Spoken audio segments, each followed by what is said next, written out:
videos would be good too. That's exactly. Welcome everybody. Erev Tov. Come on in, bro. I can't see you no matter where I sit. I can't see you. Am I invisible? No, I'm sure. Okay. Oh, And the people in front of me are too tall. welcome to everyone. So online, we'll try this and see if the cell phone works. Thanks to everyone who came out tonight. You really are showing your devotion to Kabbalah. I try to put everything on a web page. If you go to the Beth Israel website, you click on Learning. Under there, it says Rob Nadav's courses. Since this is the only course I'm teaching right now, I teach the young people because this is the year I'm devoting to the school heavily. And but this is the only course for you guys, so it's right there. I try to put up anything we have, recordings of the Zoom sessions, texts I've come up with, past texts. And so I'll put this video up there as well. And you can tell other people about it. You don't need a password to get into it. Cool, thanks. My hope today is that I know I lectured on Zoom because it's hard for me to conduct discussions on Zoom. But I'm hoping today we have more discussion time. And if you have questions from the past, I'm hoping maybe your question is someone else's question, so that you'll hold in reserve like questions for when we get there. I mean, I'll start off with teaching. But you can ask questions about anything. I have all these extra texts, but instead of cramming lots of text down your throat, we may go with fewer today. Although, if no one has any questions, then I'll pass out more. So just so you know, I have stuff ready to go. Here we go. So let's do our blessing for learning. Baruch atah Adonai Eloheinu melech haolam. Asher kitshanu b'mitzvotav v'tzivanu la'asot b'divrei Torah. So I promised you in the Sephiriotic structure, which basically, I tried to give us, I guess I didn't do it here. I meant to put a summary in here. I guess I was saving space. The basic, boiling everything down, the Kabbalistic view is you take the rabbinic teachings of the rabbi and the sense of the text and deep meanings that we've inherited and Talmudic meanings, but you add into that the idea that the atom that's created on the first day in God's image is actually a description of the creation of God's image as an imprint on the universe. And that imprint does not exist. The imprint looks like this, and this is a picture of God's image, and it's a picture of divine emanation or pure energy. But divine energy cannot be contained in reality in this form, so you get versions of the divine energy or partial, and I just don't like the word emanation because it was always used in Kabbalah, and I still don't really know what an emanation is, so it just felt like you're using a confusing term to describe another confusing term. And so I can't tell you, because Liz was pushing me last time in a good way, but I can't answer it. I mean, I don't think Moshe Cordovero would be. I guarantee you, if a Hasidic master was here and I don't understand what I'm looking at, what exactly is this? They're like, let me share with you a parable. I'm telling you, they're cagier than I am. I'm more forthcoming. So, but I'm going to try to get there a little bit. It said, if you remember the original text that Larry was asking about a moment ago, about the sort of Big Bang of Kabbalah, the idea that there's nothing but infinity. It's unimaginable. You cannot imagine infinity. You can infer it, in a sense, logically. But somehow this universe came up from infinity, and in order to create finitude, created empty space, then partially returns something from infinity into it, but the finite cannot contain the infinite and explodes.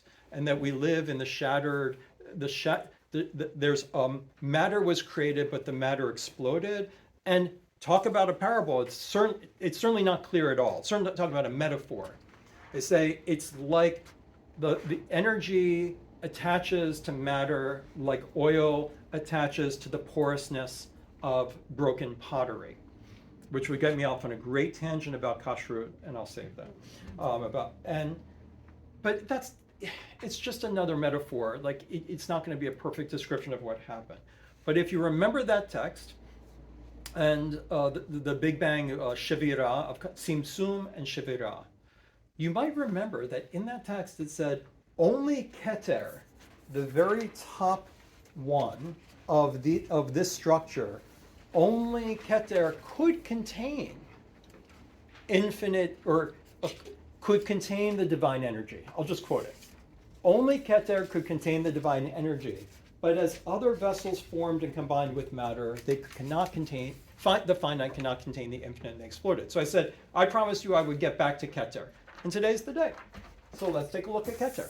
What does it mean that something can contain the infinite divine energy? And it is a crucial concept. And it's a very, very abstract concept. I'll do my best to defend it, but I can't necessarily justify it. Let's take a look at the burning bush. If anybody needs a text, they're over there. Would anybody like to read? Would anyone like to read the English? A messenger of Yud He Vav He. Any volunteers to read? I heard a yes. Caroline, was that a yes from you, or does that? It wasn't, but I'll do it. Thank you. A messenger of Yud He Vav He appeared to him in a blazing fire out of a bush. He gazed, and there was a bush all aflame, yet the bush was not consumed. Yeah, you can keep going. Moses said, I must turn aside to look at this marvelous sight. Why doesn't the bush burn up? And we're going to skip a little. The 3 dots means I took out a little bit of text, and then we pick up. Moses said to God, when I come to the Israelites and say to them, the God of your father's house has sent me to you, and they ask me, what is God's name? What shall I say to them? And God said to Moses, Ehyeh asher ehyeh, continuing, thus shall you say to the Israelites, Ehyeh sent me to you. And God said further to Moses, thus shall you speak to the Israelites, Yod He Vav He, the God of your father's house, the God of Abraham, the God of Isaac, and the God of Jacob, has sent me to you. This shall be my name forever, this my appellation for all eternity. Thank you. And anyone who can read the Hebrew, you can read the Hebrew. You'll notice that in the first 2 words of the Hebrew, you have a messenger, a malach. If you've come to my Rosh Hashanah services before, you'll know that malach is an amazing pun that's used as a pun within the Torah. Like, it's a punning within the Torah, because malach means a messenger of God. Could be an angel, it could be you, could be a human being. And that's what I'm working on with the teens. They really love that stuff, which I'm grateful for, including Sam, who's going to teach it to Rob in a couple weeks.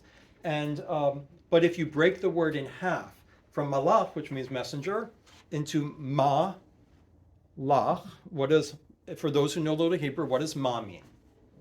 What? It's a question. And what does lach mean? Yours. So malacha with malacha haya malach, but ma lach would be in the feminine, but which is okay in poetry. It's okay anyway, by the way. This is the feminine version, and maybe it's intentional here.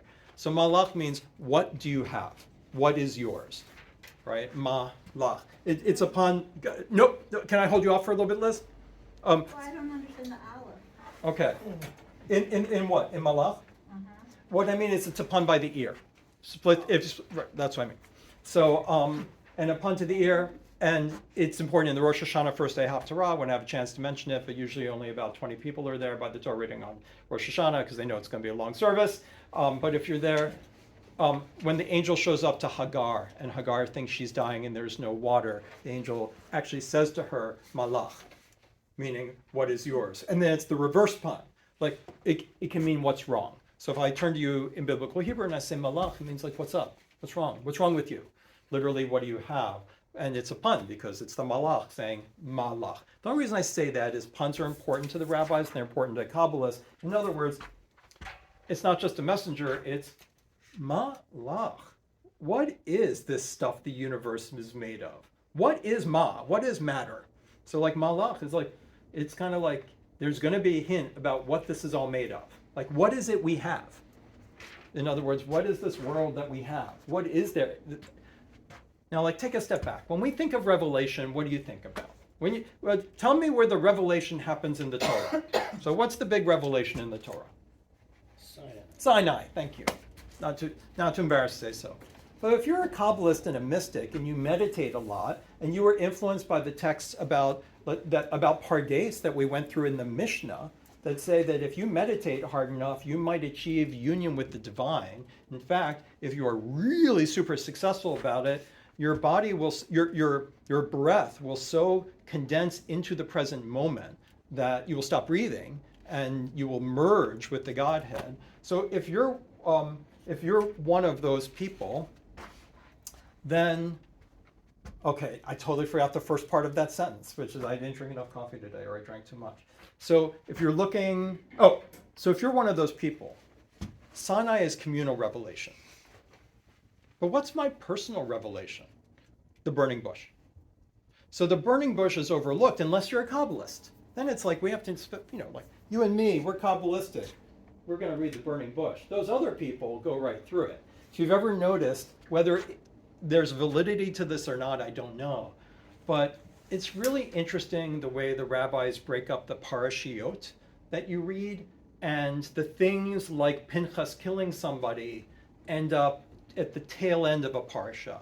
Or the Nephilim, the fact that the gods come down and have sex with human women, they put that at the end of a parsha, because if you're doing Torah study for the week, are you really going to get there when all the good stuff comes before that? You'll just never get there. At some point, you're going to say, Rohan, it's been 3 hours of Torah study. I'll see you on Shabbos. So one of those things that's kind of hidden at the end is actually kind of the burning bush, because Shemot, the Parsha of Shemot, starts right at the beginning of Exodus. I mean, we're still getting along with Pharaoh.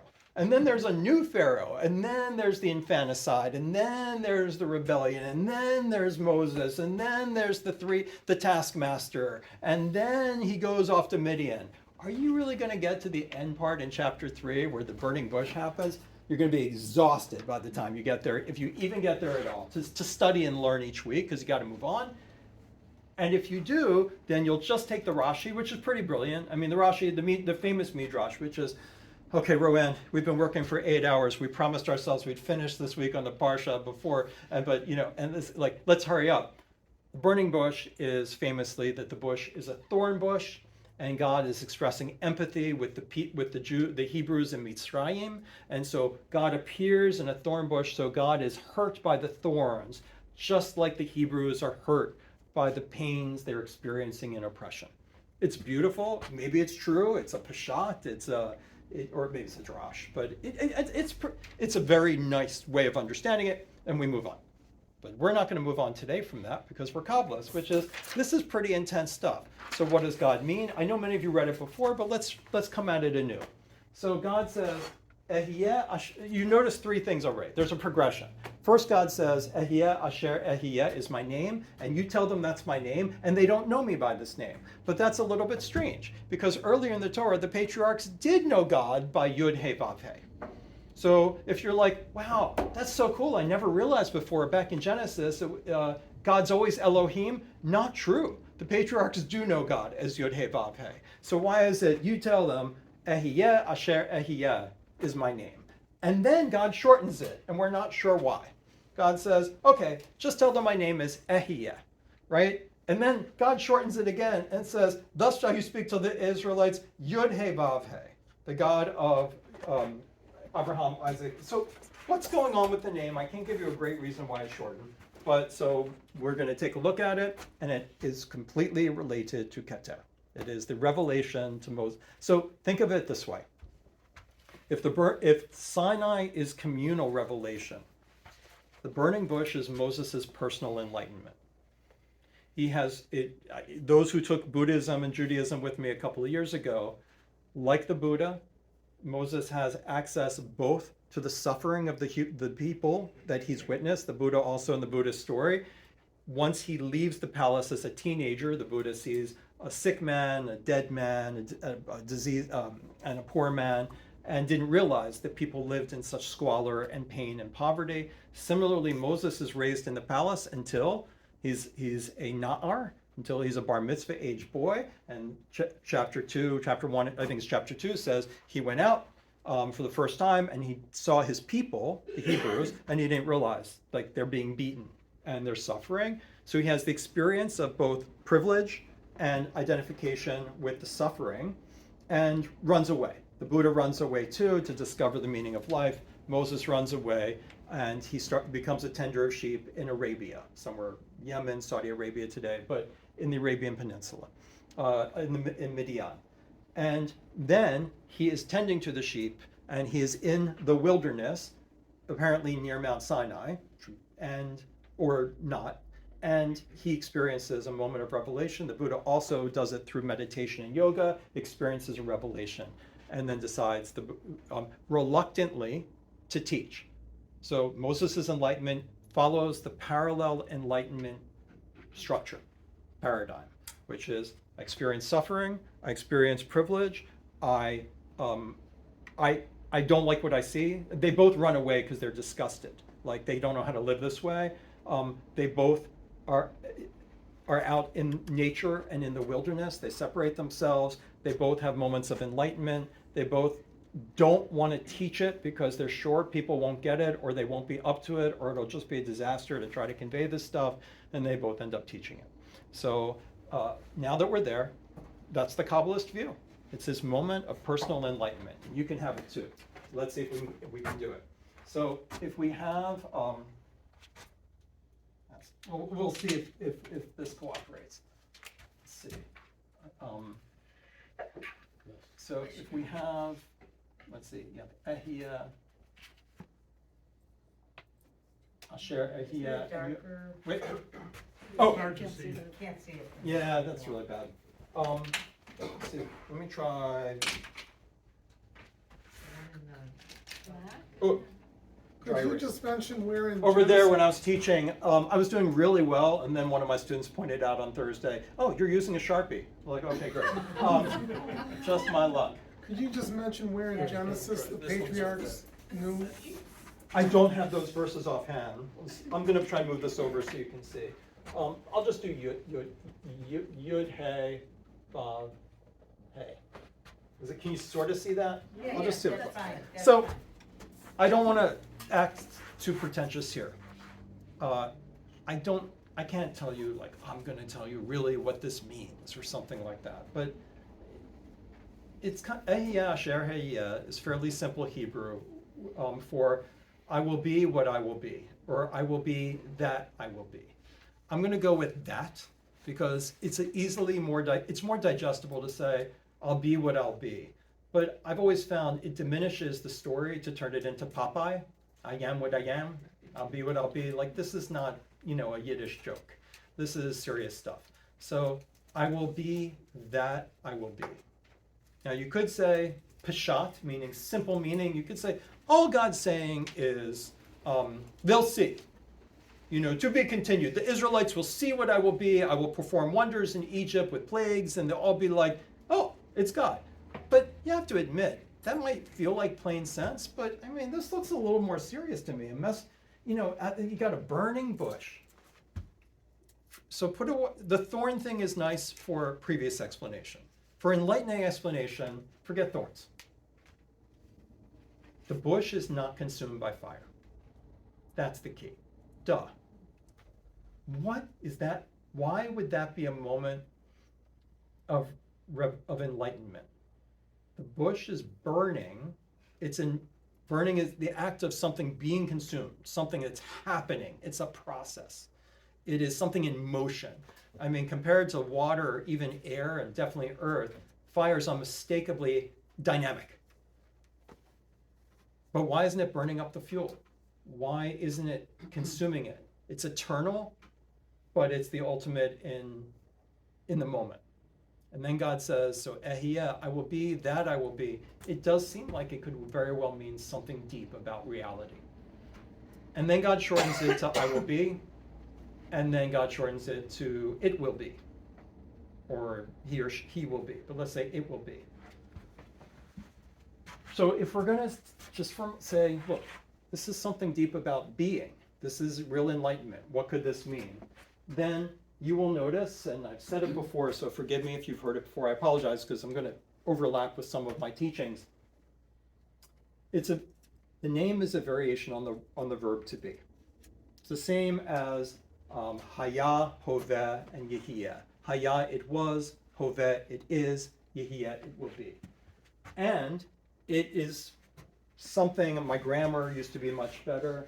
It is a form of the verb to be. But Yehiyah, it will be, is not the same thing as whatever this is pronounced as, right? So what grammatical form is it? There are two ways to put it. One is grammatically, that let's just say I'm a linguist, or which I'm not, or a philologist, and I say it's something like a gerundive.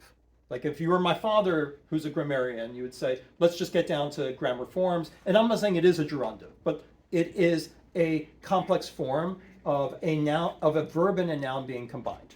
Something of a noun and a verb being combined. And I'll tell you how it is commonly translated in Kabbalah in a moment, but I don't want to give away the story quite yet.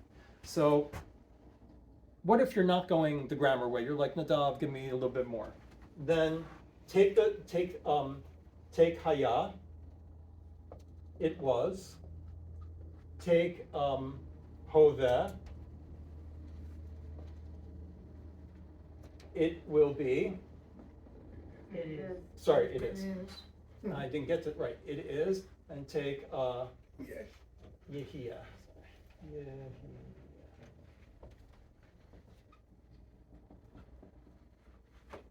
If I'm a Kabbalist and I'm like, I'm not going to give you philology, then they would say it is a combination of the three.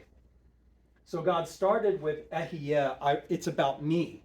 And then when they're like, well, they're not getting it's like ehiyeh, like I am the force of reality that is the state of being. I am being itself. And they're like, well, they're not getting that, but they might get reality is changing. Like it will be, it is. Many of you know this answer, so here you go. What prayer do we do every Saturday that has a verse about this in it? Meg, you can say so. It's Adon Olam. Adon Olam. So one of the things I'm going to do in the course, if you look at that page, is I'm sketching out what's coming up. And I hope some people who may have dropped off because they found this stuff too abstract will come back at least for that one. Maybe I'll open up to the congregation. I want to do a session on just prayers that you haven't realized are Kabbalistic prayers, right? And it's really fun. We can spend 3 hours on the Chadodi just itself. So Adon Olam is straight up Kabbalistic. So Adon Olam, because Adon Olam means, Adon means master. Olam means an eternity of time and space, which is straight up Kabbalistic. So people translate it something like eternal God. It's Adon, it's the master of the infinitude of time and space. And then v'hu haya, v'hu hoveh, v'hu yiyeh. And does anybody know the last word? Betifara. And what do you know about Tiferet now from the Kabbalistic course? Tiferet is it is the central node of the divine energy. Tiferet is the closest we ever get to perfection of God in this world. It's when you balance out the left and the right, you balance out Chesed and Gevura, and you balance out Hod and Netzach, and you balance out Malchut and Yesod. When everything aligns in the harmony, Tiferet is that balance. And so now you get it, which is, we're back to the enlightenment in the burning bush. V'hu haya, v'hu hoveh, v'hu yiyeh. Be means in, Tiferet, Tifara, in the Tifara. So I'm just proving to you that the stuff is connected. So now what does it mean? Okay. It is translated by Daniel Matt, and I think he did a good job. Yud He Vav He means becoming. It's the best we can do to combine the verb to be in both a noun form and a verb form and capture what at least the Kabbalists are taking it to be. Becoming, because becoming shows the process, the burning, but it also is something we can talk about as if it's a noun. It's the becoming of something. I often use the word process, and someday, I know I always say that, and so b'li neder, or without promising, I know I've talked to Rob about this, but I decided to do Kabbalah first, which was a good thing, is I'd love to have a reading group on process theology. I think the only serious theology worth taking seriously in this world is an area of theology called process theology, and one of the greatest explainers of process theology will be coming in April. So even though I was into process theology before I went to rabbinical school, my rabbinic mentor, Brad Artson, will be here for a weekend in April, and he wrote the best book, I think, and it's very accessible, without being like, well, this week in philosophy 5000, 3 and 5-6, we will do process theology for 1 week and then we'll move on. Like, he did his best to try to say, here are 2 books on process theology to make you understand what goes on in Judaism. And so you could also say the word means like process, but let's go with becoming. So what does it mean that Moses was enlightened to the fact that God, in God's essence, is the process of becoming. Okay, let's take a look at a text. Who wants to read Kabbalist text number 1 from Moshe Cordovero? Anyone? Good. Everything exists solely through the divine energy that flows to things, large and small, and close itself in them. If God's gaze were withdrawn for even a moment, all existence would be nullified. This is the secret meaning of the verse, "You enliven everything." Divinity flows and inheres in each thing that exists. Excuse me. You're doing fine. This is the secret meaning of the verse, God's presence fills the entire world. Contemplating this, you are humbled and your thoughts purified. And you know what? Let's do the next. Who wants to do the next text? Warren, do you want to do it? Sure. The proclamation of oneness that we declare each day in saying Shema Israel needs to be understood as it truly is. That which is entirely clear to me, based on the holy writings of the great Kabbalists, I am obligated to reveal to you. So this is a letter of Sfat Emed, one of the greatest of the Hasidic rabbis, is writing to his children and grandchildren. I'm obligated to tell you, when you do the Shema, this is what you're doing. The meaning of Yud He Vav He is one, but is not. Is not. So do we say that in the Shema? Shema Yisrael Na Eloheinu. When you say Adonai Echad, it is not that. Keep going.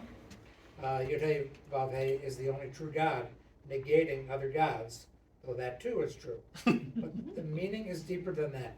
There is no being other than God. Even though it seems otherwise to most people, everything that exists in the world, spiritual and physical, is God himself. These things are true without a doubt. Okay, so I'm trying to reveal to you, like, very influential thinkers, they're trying to tell their own kids, when you say Shema, God is one, it doesn't mean there's only one, and there's not two, and there's not three, and although it means that too, but what it really means is that there's no being, the word being, there's no being in the world outside of God. And the first text from Cordovero, even a stone would dissolve, I mean, he says elsewhere, we read it on the first day, even a stone, so like something hard and lifeless, would just dissolve if there weren't for God. What do they mean by that? What do they mean by this idea being itself? And those who want to talk about like Heidegger and ontology later, we can, or even earlier, we can do not Hellenistic, we can do Greek ontology, which I think is just a fancy way of doing this. Okay. So, and I tried to do this in the Buddhism course. What is really enlightenment? It is the fact that people see the world completely incorrectly. And it has to do with the mechanism, your cognitive mechanism. Probably in your life you have noticed that there's probably no greater misleading agent in your life. It wasn't what your mother did to you, and it's not your damn boss. It's this. Unfortunately, there's a structure of cognition that misleads us into making mistakes. Spend 10 years like I did studying Wittgenstein and just talk about how like the structure of our sentences is constantly fooling us into asking stupid questions because we don't even get the way grammar really works. And one of those things is the way our cognitive mechanism works. So what the Kabbalists are saying is this. Think about movie film, right? You have a picture, and then you have a black space. And then you have an old-fashioned 8mm, 16mm, whatever these things were. You have movie film going along. And in each frame, the frame like my brain, I see you guys. And then there's a little bit of black, and then there's another frame. And you guys are like, you went from this to like that. And then there's a little black, and then you went like to that. And then you went, right. So what they're saying is what the brain mechanism does is it makes you think that you understand reality by looking at the things within the frame, right? So yeah, so what that some of you went like this? And so what if some of you breathed? And so what if, I don't know, like inside there's at that moment a neurotransmitter was sent by your gut flora and made its way along the vagus nerve to your brain and communicated a message. So what? So what? I know what's going on. A bunch of human objects sitting on a bunch of inanimate chairs. That's all I need. I know enough. The whole brain is about things. The whole brain is about understanding the world as objects. For anyone who tries to, like me, who's trying to figure out a Hebrew curriculum that's going to be super good for our school, I know what parents want. They want nouns. Teach my kid the nouns. They know the Hebrew word for table. They know the Hebrew word for door. We love nouns. We love to understand the world as a bunch of things, a bunch of objects. We can dissect those objects. We understand those objects. And what the Kabbalists are saying, and you may have thought this through we're not unique in understanding these ideas. What God is the black in between each frame. That's what Keter is. So in ontological theology, which I first came across in the systematic theology of Paul Tillich, and others, people like Heidegger and others drew on, is that how do you describe to someone the fact that the way to think about this is that in this moment, I'm a thing. Your cognitive mechanism freezes things into photos. So in this moment, in the next moment, in the next moment, and the next moment this, right? I think that's really all the same thing. So how do you tell people that in moment 2, I am no longer the same thing as I was in moment 1. And then in moment 3, I'm no longer the same thing as I was in moment 2. And then in moment 4, I'm no longer the same thing as I was in moment 3. Now, this is exactly what we used to do in physics. And I guess I did take it in college, but I didn't understand it. But I loved physics in high school. I did well at it, although I didn't understand any of it, but I just thought it was so damn cool. Because the professor would put this stuff on. T1 is a bunch of Greek letters, and T2 is a bunch of Greek letters, and there's an equals in between, but they're totally different. And he's like, physics is all about the fact that the conversation, the conservation of everything, blah, blah, blah, blah, blah, but physics is trying to capture what's going on between moments, right? So it's all about, it looks totally different, but it's the same thing in a different form. And I was always like, that's very much what this is trying to talk about, which is that you are no longer the same thing in each moment on the timeline. Nothing is as it was before. And there are 2 ways to understand the world. One is to take God out of it, meaning you take the nothingness you pass through in order to be the next thing, and you just pretend it's not there, or you pretend it's not important, and you focus on what you can see and the things in the world, or you can flip it on its head. And you can say, I've been fooled all along. I'm going to throw off these glasses. I'm going to get my mystic glasses on, and I'm going to try to see the world through the black part in between each movie frame. So how do you do this? So what word do we use to describe this? Well, what you're doing is you need an I think they say infinitesimal in the translations, but an infinitesimally, remember that word infinitesimally small moment. You are in between you are no longer what you were, or this is no longer what it is. You are no longer what you were before, but you are not yet what you are about to be. And Kabbalah is interested in that. And again, it's infinitely small. And you can say, I have problems with this. I'm just telling you what they're saying. For an infinitely small moment, I'm no longer what I was, and I'm not yet what I'm about to be. I'm no longer what I was. I'm no longer what I will be. And I'm somewhere in the Hoveh.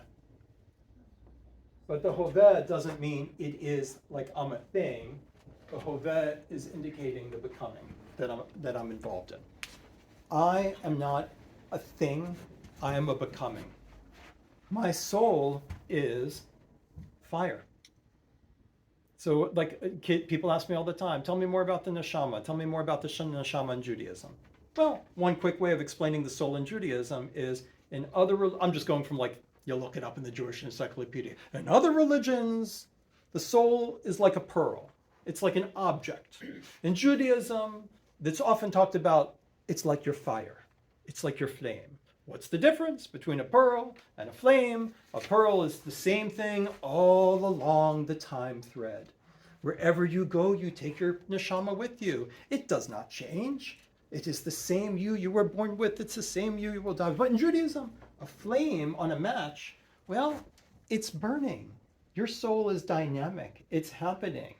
Think of the burning bush, right? God's never consumed. It's about something like that. The process never finishes, but it's always in change. So remember when we did this, I think, when we looked at, and if we did, I'll tell you, when God creates the atom, meaning the first atom, when God created the first atom in chapter 1, then in the second chapter, which is a description of the vessels forming and exploding, we get Isha and we get Ish. Right? So Isha, we get woman, and we get Ish, which means man. And did I do this? I may have already done it already. Well, the Kabbalists see that as pretty important. What do they have in common? What two letters? Ish. Ish. So, it's like the burning and becoming of God. What two letters do they have not in common? Yud He. Now Yud He, you know how we abbreviate the word God so we don't spell it out as Yud Yud in like text, so I don't have to bury them, I can recycle them. They used to abbreviate it as Yud He. And there was also a trend to, you'll see it in Lachadodei, of replacing He's with Dalids, and because Dalid, He are right next to each other in the alphabet. So it's like we do Elokeinu today instead of Eloheinu, which is, by the way, wrong. We should be spelling out Eloheinu. But it's like, we'll just shift one little letter. So they used to shift Yud He Vav He, and they add a Dalid. If you add a Dalid instead of a He, Yedid Nefesh, you end up with words like Yedid instead of Yehieh. And so all kinds of fun puns. But so, again, the burning of the fire, motion, becoming, getting back to the black part of Keter. So in that infinitely small, you're no longer what you were and about what you were. So that's why they're saying even a stone could not exist without no longer being the stone it was and being stone in the next frame of time. It would dissolve. So infinity can be in this, I'll call it, the black of the film. And it's Keter, and it's translated as nothingness, but it's not nothingness like empty space, because empty space is still a thing, right? Vacuum is still a thing. So it's not nothing like it was empty. It is what, as many philosophers, they call it no-thingness. It's a nothingness. The black part is not nothingness like you disappear and then you come back. It's like not yettedness. It's like, but it's also no longerness.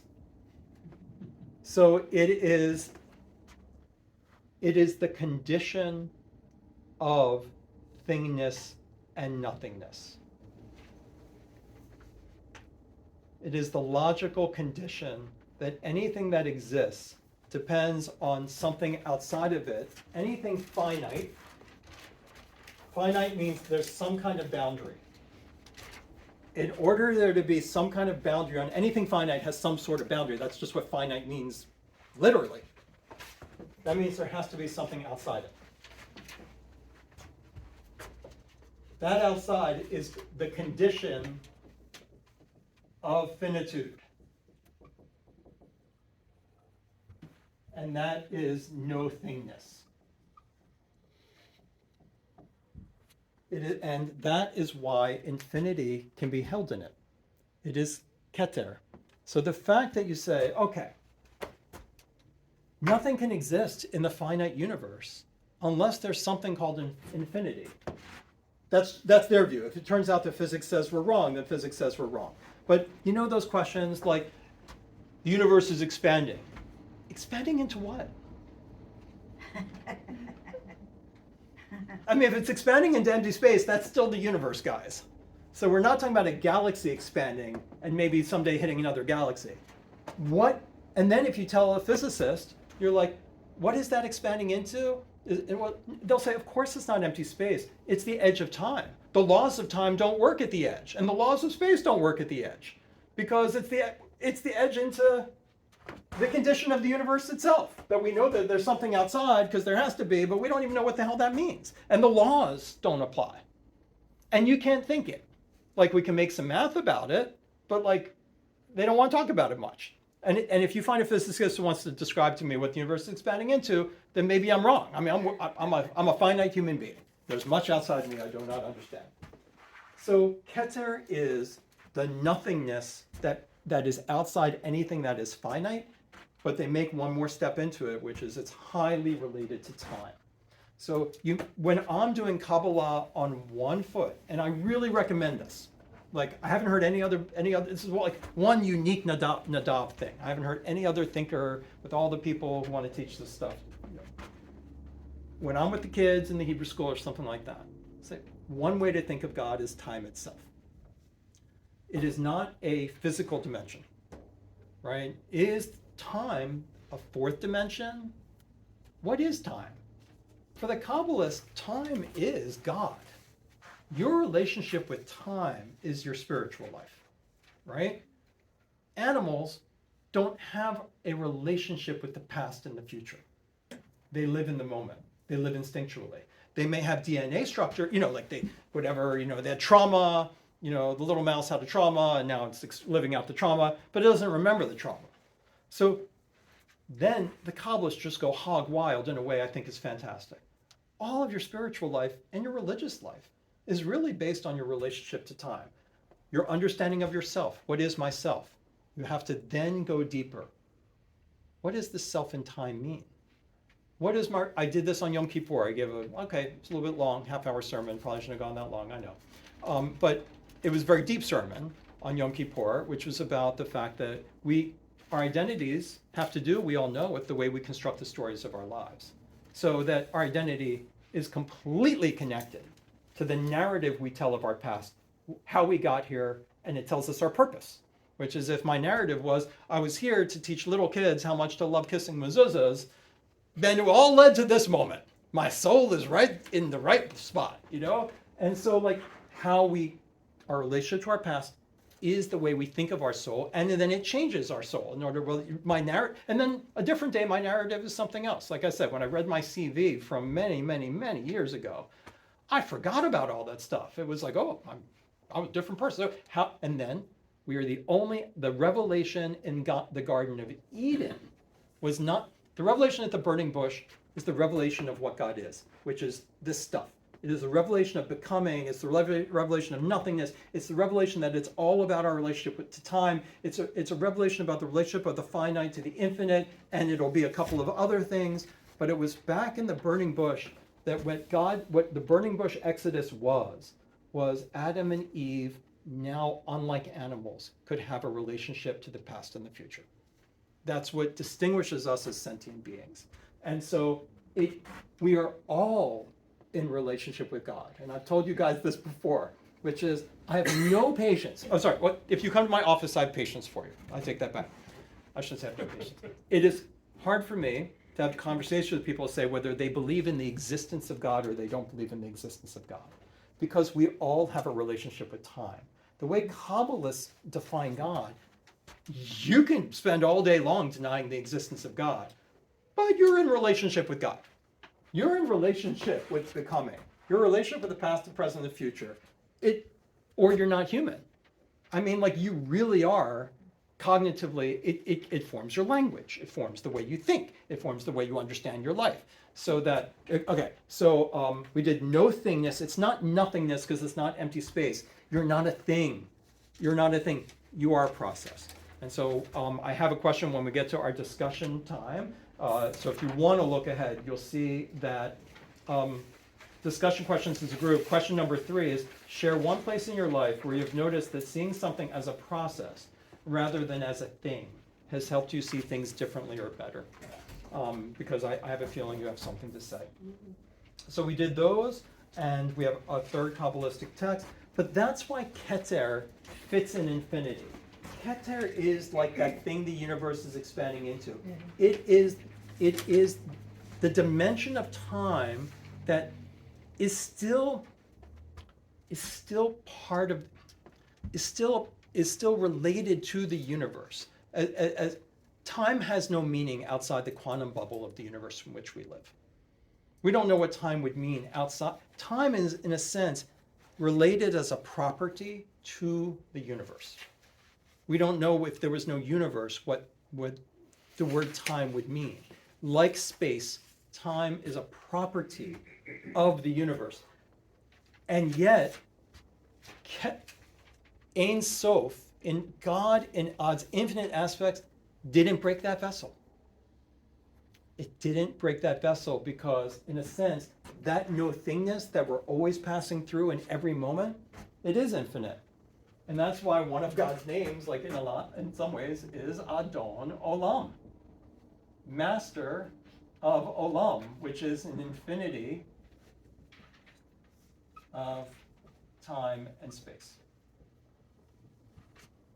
Olam, also the Kabbalists, if you read the Zohar, they're going to find a pun in it for the Hebrew word for hidden, right? Yitalem. And so that the fact that that's what this all means is it's a little bit secret because it's hidden. What do they mean it's hidden? Because the word olam, ayin, lamed mem, is related to the word to hide. The black nothingness is hidden from people. They don't see the in-between. But it's all there. Like we're walking through God in every second, in every moment. Now, last week, someone asked about the structure, and I wasn't great about it. The best we can do to really relate to God when we take off the bad glasses and we put on the becoming glasses is we can really start to open up to how things are becoming in the moment. And that's why the Kabbalists are kind of like pseudo-physicists. They're like, how is it that one thing becomes another thing? That's kind of what scientists do, right? They're like, well, Nadav ate all of this cheese and then he had high cholesterol. I think there's a correlation. You know what I mean? And it's like what they're trying to do is there's Nadav at T1 and there's Nadav at T2, and we figured out how Nadav got from T1 to T2. The Kabbalists are doing the same thing. How is it that we observe that Nadav keeps telling his kids that they don't have to do their homework because he knows they're very busy and stressed out, and then they get even more anxious because they're never doing their homework, which makes them even more anxious. The Kabbalists are like, too much chesed, too much forgiveness. I know you're busy. Give yourself a break, give yourself a break. And I just made things worse because as we've been doing all these weeks, I did the chesed, I didn't have the gevura, and it threw the whole thing off. All of this is supposed to be about a way of seeing the universe dynamically. And one of the best ways to do that is in terms of balance. So that life is really like, well, how do you get people who are used to seeing God is a thing, we are things, my mom is a thing, my kids are a thing. We took a family portrait, selfie, that's who we are. And we're not seeing the fact that we're all changing, we're all evolving, we're reconstructing who we are based on the stories we tell about what led up to this moment, and also what we have in mind for the next couple of moments, And so that's what the Kabbalists want to get into. And then they want to get into being receptive to the moment we're in, which we've already done. How do you read the moment? So when I say, who cares about, the neurotransmitter that Dan's got that's going from the gut up to his head and is doing something, not relevant. What do you mean not relevant? if I'm really sensitive to the moment, the becoming that is happening in this room is far more important than I know where Ron lives, right? I mean, like, it's just far more important than facts about things. It's like, where are people at? Where's my student at? Where am I at? What's the moment call for? How do I read the moment in the moment? Because I want to get to, like, what's the becoming that's happening here, and how do I see things as processes? So that is Keter. And that's why Keter is infinite, and that's why God flows downward, even though the word down stinks, because it's not really a two-dimensional thing. God's up there, we're down here. It means something deeper. But what I would say at last time in response is, what it means is the flow here is there's like a funnel. It's that which is, it's from outside. It's not from, the Kabbalists do say, it's the flow from Keter, and they say it's the flow from above. It's what I'm saying, it's the flow from the outside. In any moment of time, to get from one moment of time to the next, there's a flow of Keter, there's a flow of nothingness. And that's the condition of all reality. But then if we want to see, well, how did this change into that? What is the process I'm undergoing at this time in my life? What's the process that's undergoing in this room? What does the situation call for? How do I bring things back into balance? How do I relate to this dynamic that's happening at all times? I'm looking at the flow in the room, the flow of time. Everything is fire, it's water flow, it's process, seeing everything as a process, seeing yourself as a process and everybody else. And so that's a little bit about Keter. And any comments or questions? And then I thought we'd do the questions. Go ahead, Carol. When you were talking about Keter as like the black space between the images and the film, it was making me think about how light is like a wave and a particle. Yes. And so the wave is like the process, but the particle, there's like these discrete steps, and in between the steps, it's not actually a smooth, it's like a jump from one level to the next level, and I feel like the space between those levels, that's what made me think of that. And then you were talking about time, which of course is connected to light, because, the speed of light. If we could travel at the speed of light, then we could actually move through time in a way like we can move through space. And then when you were talking about, in a different session, about like the becoming, like birth, in a lot of languages, like the word for giving birth is to bring to light or give to light, daralus. So that's just what you made me think about a little bit. And then the fire is light. And can I riff off that for a yes. second? So the Amidah, second blessing of the Amidah is Baruch atah Adonai mechaye hametim. Okay, giving life. Oh, I'm sorry, I should translate. Blessed are you, Adonai, mechaye, who gives life, or giving life to metim, the dead. Okay, so you're your average Jew in the pew. Okay, I'll join you. We're all Jews in the pew. I look at the left side of the page. It says God gives life to the dead. Oh, resurrection. Resurrection of the dead in the future. And it could mean that. You're allowed to make that mean that. You can make anything. It's very, very nice. You could be a farmer. And you could say, oh, it's a hope that which is now lifeless will come. We just did Tu B'Shvat, the beginning of the spring, the very, very little itty-bitty beginning. So some people see it agriculturally. The land that goes fallow will come back to life. But for a Kabbalist, Mechayim Meitim is what Caroline just said. Caroline, you grew up in this congregation, right? I just love that. I think and you're not the only one. Translate it this way: God who brings actualization into God who takes potential into actualization. Meitim, the dead, means that which is only in a potential state, right? So when my fire is burning low, and I have experience, I'm very public with it, I've had depressive periods in my life, and that, like, I know what that feels like, is like my fire is burning low, and I feel like I'm not creating. I feel like I've got the stuff in me that wants to come out. I feel like I'm not going to accept that invitation. I don't want to go out. Like, it's like, you can actually feel like I have all this potential and it's not getting actualized. So it's a form of death. In other words, not death like you're literally dead, but you are dormant. You are not being actualized.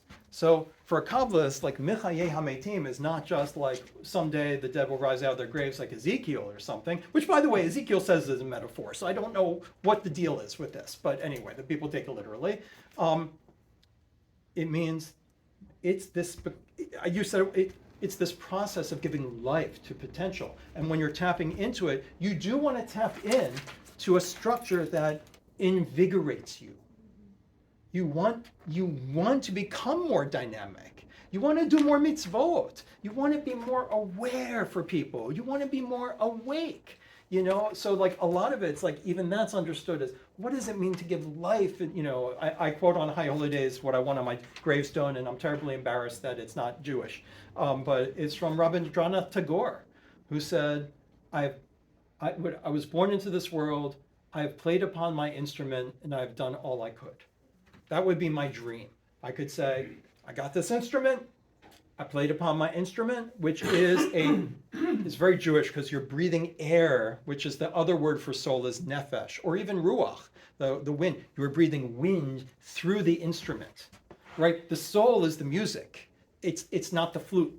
You know what I mean? But, you know, I was giving this tool, and I played upon my instrument in this world. You want to be awake. You want to give. You want to be actualized. What can I? So anyway, it's very much mechaye hametim, and it's also the process that God gave. There didn't have to be anything. Infinity is fine being infinity, but apparently infinity didn't want to be infinity. And then all of these Jews who were like, but God is, or people are, well, if God is all good and God is all knowing and God is all this and God is all that and God is all perfect, not in Judaism, right? God limited God's self because God said, like, I'm going to limit myself by being in partnership, right? So God can't, like, God doesn't, the laws of the universe were created in the Big Bang, so to speak. And we operate according to them, and one of them is that we have our own relationship to the past and the future, and we kind of make our own decisions, and we have free will. And God lives with that. Like, that's what it means that the infinite created the finite. Not that the infinite is pulling the strings of the finite. Like, then it's not infinite, it's a thing. All of these images. So, for example, look at the next reading. And, I mean, this is an important one. Kabbalist text number 3. Okay. Paul, can I call on you to read? You can say no, but I see you have glasses on, so no excuses. So it says, an impoverished person. Down here. Gotcha. An impoverished person thinks God is an old man with white hair, sitting on a wondrous throne of fire that glitters with countless sparks. As the Bible states, the Ancient of Days sits, the hair on his head like clean fleece, his throne flame of fire. Imagining this and similar fantasies, the fool corporalizes God. He falls into one of the traps that destroys faith. His Yirat Hashem, awe of God, the basis of faith, is limited by his imagination. But if you are enlightened, you know God's oneness. You know that the divine is devoid of bodily categories. These can never be applied to God. Then you wonder, astonished, who am I? I am a mustard seed in the middle of the sphere of the moon, which itself is a mustard seed.